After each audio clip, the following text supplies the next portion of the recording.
Le Seigneur a depuis quelque temps mis sur mon cœur le message de ce livre de Néhémie, et je crois le moment venu où ce message doit être présenté de nouveau à son peuple.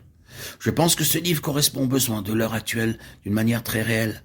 C'est en vérité un temps où le peuple de Dieu a besoin d'être secouru pour résister à l'activité redoublée de l'ennemi, qui cherche à faire sortir les enfants de Dieu de la place que le Seigneur leur a accordée et dans lesquelles il a obtenu tout ce que son cœur désire. Il veut même les empêcher d'arriver à cette position divine.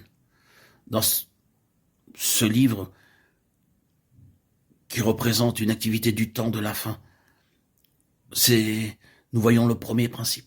Il relate la dernière partie de l'histoire écrite que nous ayons avant d'arriver au Nouveau Testament.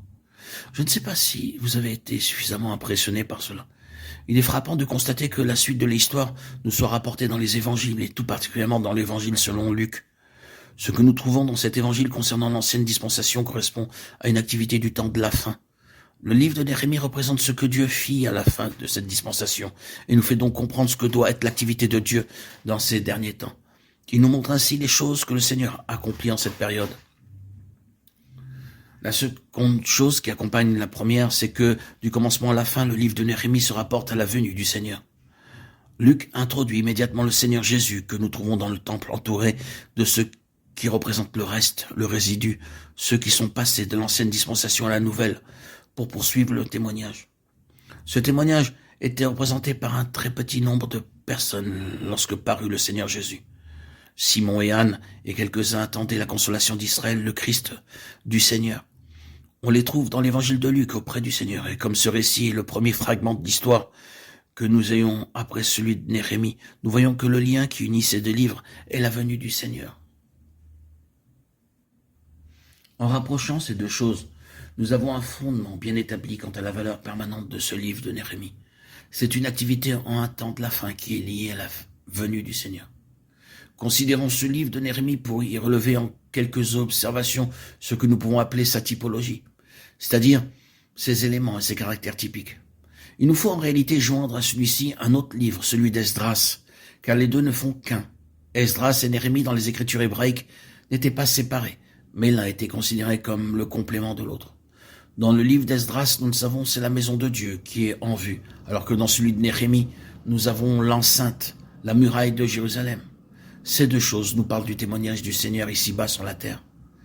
C'est dans le livre d'Esdras qui introduit cet ordre. La première action dans l'ordre des choses se rapporte au rétablissement de l'autel, du grand autel sur ses fondements, et établir l'autel sur son emplacement, Esdras 3.3. Ce n'est qu'après le rétablissement de l'autel, à sa place, que la maison de Dieu fut édifiée. Plus tard, la muraille fut reconstruite après que la maison de Dieu eut été achevée. Ce sont là les trois phases de l'ordre divin. Nous avons premièrement l'autel, qui est fondamental pour toute l'activité divine. Il est le symbole de la croix.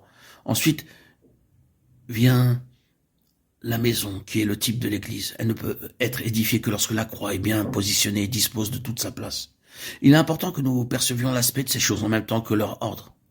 La maison est présentée dans le sens que Dieu lui donne, quant à ce qu'elle représente pour Dieu et pour ce qu'elle est en elle-même. Nous avons ensuite la muraille qui est le témoignage du point de vue de l'homme à l'égard du monde. C'est ainsi que nous est présenté l'ordre et l'aspect des choses. Reprenons-les dans leur ordre. L'autel ou la croix qui est fondamental pour toutes les activités divines. La maison ou l'église qui découle de la croix et qui en résulte dans son aspect divin quant à ce qu'elle est en elle-même. Et enfin la muraille qui est le témoignage de la croix et de la maison extérieurement à l'égard de l'homme et du monde.